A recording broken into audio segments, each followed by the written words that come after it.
Welcome back everyone to Showbiz India, and right now it is indeed my privilege and honor to welcome Dr. Kiran Bedi to Showbiz India and to Los Angeles. Welcome. Thank you. So you are here at the Indian Film Festival.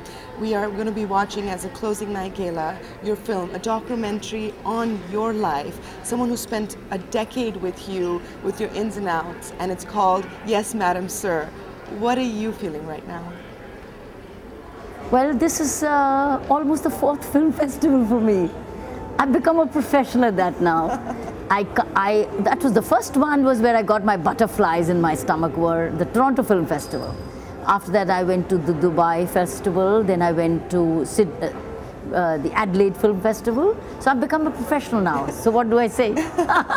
So when you first were approached by this filmmaker, what was your reaction? Oh, I was a kid then. You know, it goes back to 10 years ago.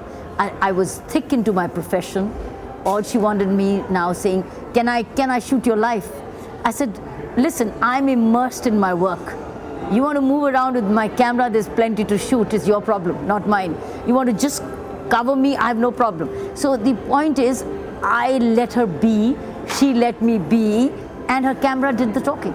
I am so enamored by your career. You've had and will continue to have an illustrious career. I'm curious to know, when did you decide that you wanted to get into the police force? As a school child, I used to write my own fate line. Every day I used to write my fate line. I wanted to be part of the government. I knew government meant power to change. And I was, as a girl, growing up to be in government and to make the difference. That's it. Now, do I do it as a cop in uniform or do I do it sitting as a bureaucrat? Bureaucrat meant behind the table. Cop meaning on the street with people and absolutely delivering instant help. I was impatient for delivering help. So being a cop meant to me the state power to do the difference, to make the difference in people's lives and deliver justice. So for me, being a cop was a part of growing up. And how did your family react to this? Well, I'm a product of my family. So they had no issues with you getting into the police force? They would have had issues if I had not decided this way. This is a male-dominated profession, and you being female, you came across quite a few obstacles, but what's beautiful is that you turned those obstacles into your victories. Tell me a little bit about that. I think there is a reason for an obstacle, and the moment you attack the reason, this obstacle gets cleared. So when you start, rather than getting overawed by the obstacle, find out what's obstructing, what is causing the obstacle. When you start working on the cause, the obstacle disappears. So it's an attitude.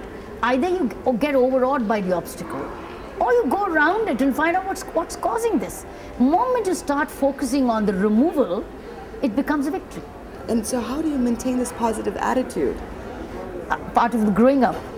Always. You've never felt like, one day as a human being, we all have our good days and bad days. You've never sometimes felt like, oh my God, how am I going to get through this? I guess that's where I learned to be. When I was a tennis champion, a tennis player, let's say, and became a champion over a period, I lost matches, I won matches. But every time I lost a match wasn't the loss of the world. You come back, you re-prepare, go in for better fitness, and go and win a match. So you lose a match, you win a match. You win a trophy and you see others winning a trophy. You won the trophy, you go work harder. That's it. So the attitude is, you will win if you deserve. You've got to earn your victory. And you've done some incredible reforms in Tihar jail, especially for the women. India happens to be one of those unique countries that actually lets the women in jail keep their children with them. And you have made so many changes, not only for the women, but the children, their future with the schools. Tell me that process. You see, when I ran the prison, it has 10,000 people when I ran the Delhi prison. It's the largest congregation of prisoners in any one complex anywhere in the world. Nowhere do you have one complex where about you will have 10,000 to 11,000 prisoners in one complex. It's not one jail.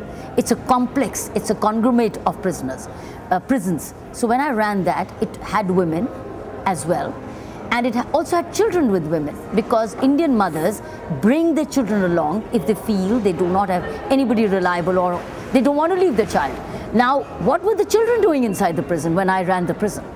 they were with their mothers, imprisoned in a way, speaking the language of prison, talking about lawyers and legal offences and the courts and the court numbers and the number of offences and the names of the accused, and they would talk about the knives and the, as little children, they would talk about knives and witnesses and the court dates.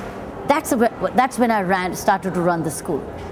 That's when I started to run a school for the children of prisons, because I said they're not prisoners, they're victims of crime. I don't want them to continue to be victims of crime. We took them out, we created a school for them, a preschool, so all the children now went to school. That's wonderful. So I started a school inside the prison, which for last, now nearing 15 years, the program continues to run. We ran the first school inside any prison for the children of prisoners. And then we also, so that's a preschool. After the preschool, the program, first time of its kind, the program was, where do they go after preschool? We set up, we admitted them into residential schools outside the prison.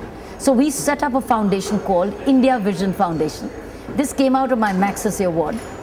It was not named Kiran Bedi Foundation. It was named India Vision. Because for me, this program comes out of my Indian spirit. And it is India which gave me everything. So we named the foundation called India Vision Foundation. And that's the foundation which runs this program and admits our children into residential schools and gives them a whole new life. I have today girls and boys studying in Standard 12, raring to go for higher classes. So imagine we got the child in our program when the child was just about 2 years old or a year old. Today that child is now raring to go to college. I do believe that many of these girls and boys would become probably cops, maybe run the prison system one day as officers. Imagine if that would happen. That's what happened.